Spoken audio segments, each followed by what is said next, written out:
اعوذ باللہ من الشیطان الرجیم بسم اللہ الرحمن الرحیم اما بعد فقط قال اللہ تعالی فی کتاب القرآن المجید بسم اللہ الرحمن الرحیم واستعینوا بالصبر والصلاۃ۔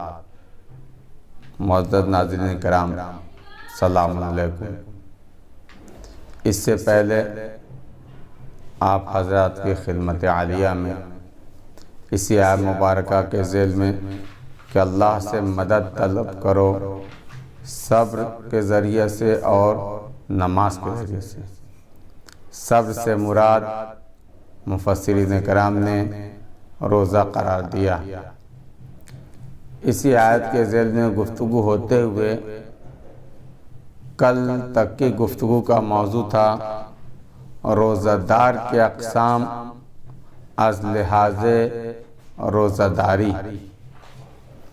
آج کا بھی اسی سے تقریباً ملتا جلتا موضوع ہے روزہ دار کے اقسام از لحاظ نیت، یعنی روزہ دار کس اعتبار سے نیت کرتا ہے اور اس کے روزے میں کیا تاثیر ہوتی ہے۔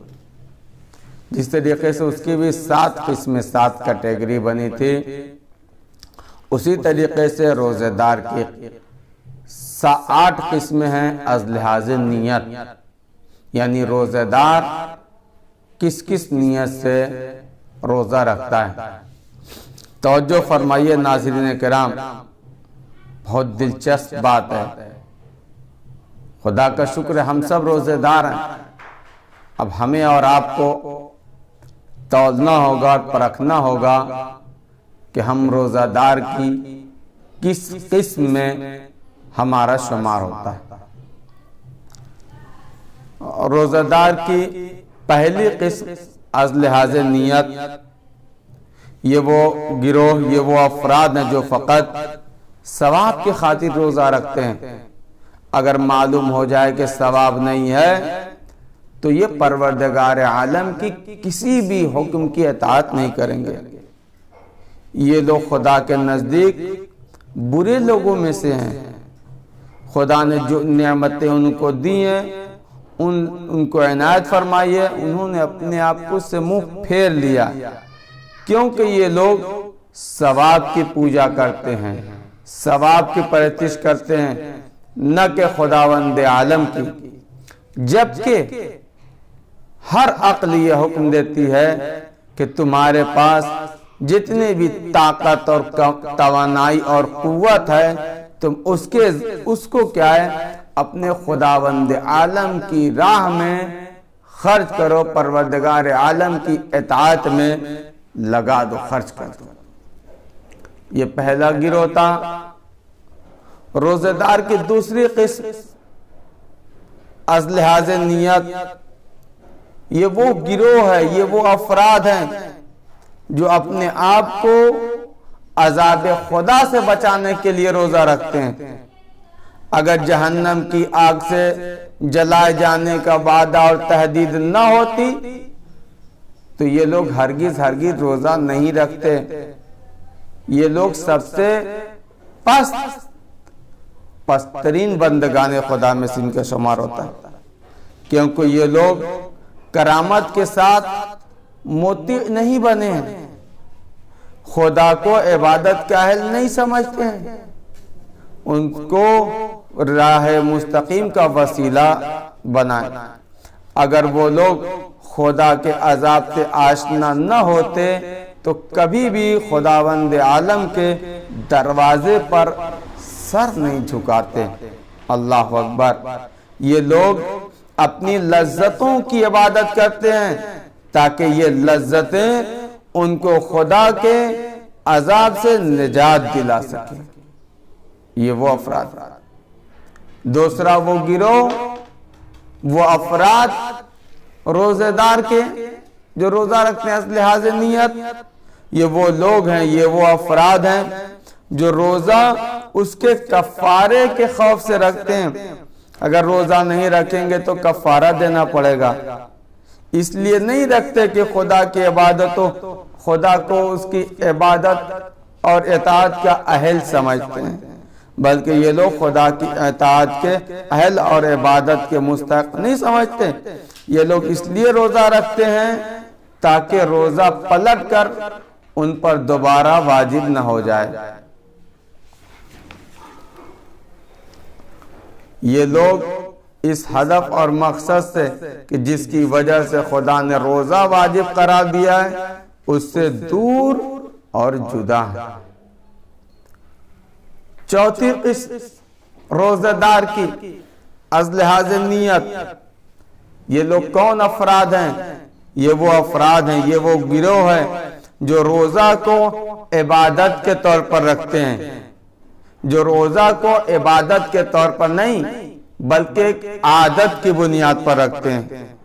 یہ لوگ اس ہدف اور مقصد اصلی کو جس کی وجہ سے روزہ واجب قرار دیا گیا اس کو بھول چکے ہیں اور اس راستے سے ہٹ چکے ہیں، خدا کی عنایت کے سائے سے نکل چکے ہیں، دور چلے گئے۔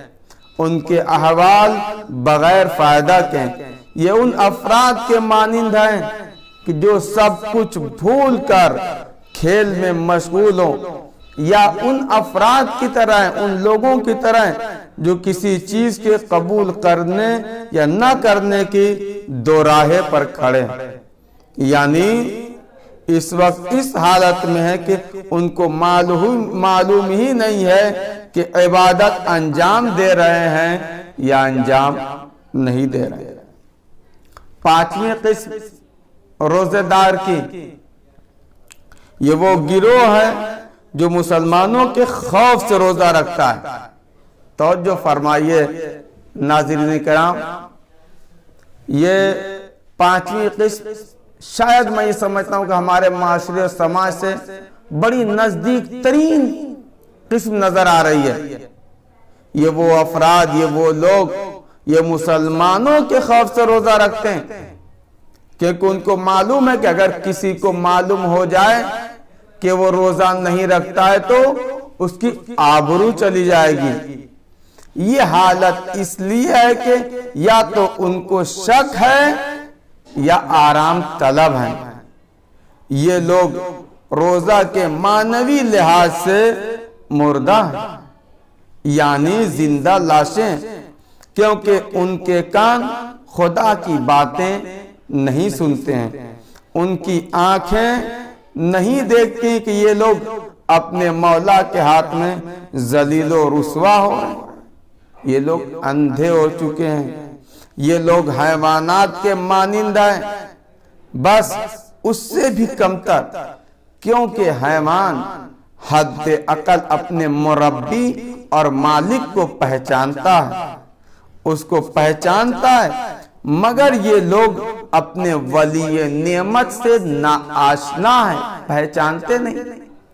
ناظرین کرام، ایک چھوٹا سا حیوان اگر انسان سے مانوس ہو جائے تو اپنے مالک کو فراموش نہیں کرتا، اپنے مالک کو پہچانتا ہے۔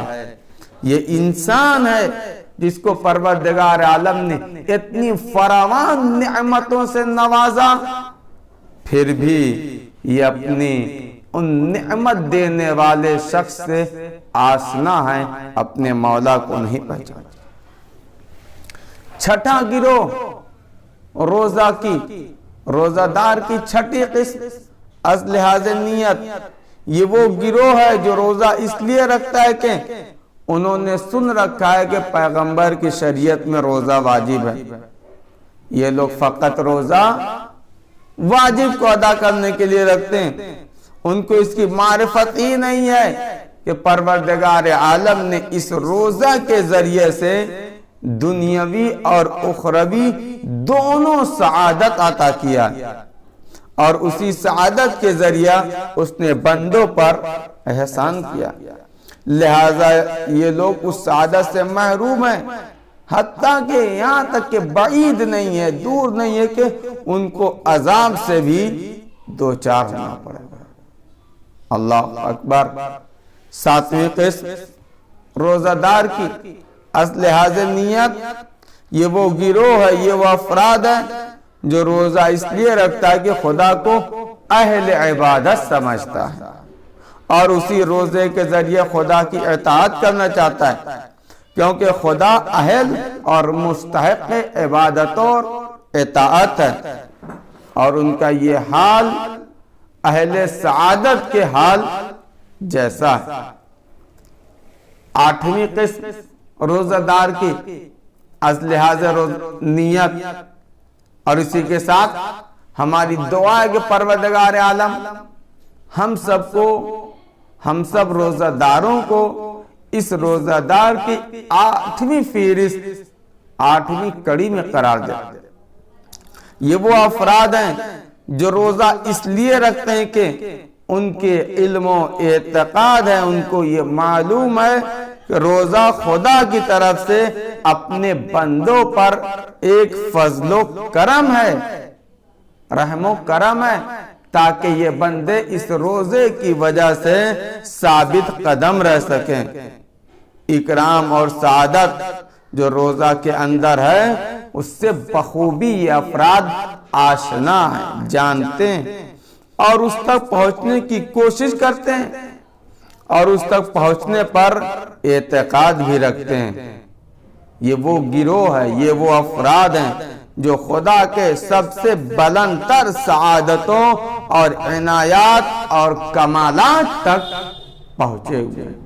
بس ناظرین کرام، اسی کے ساتھ ہماری یہ دعا ہے کہ پروردگار عالم ہمارے اعمال میں نیت کی پاکیزگی عنایت فرمائے، اس لیے کہ حدیث بھی ہے کہ ہر عمل دار و مدار اس کی نیت پر ہے، جیسی نیت ہوگی ویسی برکت ہوگی، جیسی نیت ہوگی ویسا ہی کیا ہے جزا ملے گا۔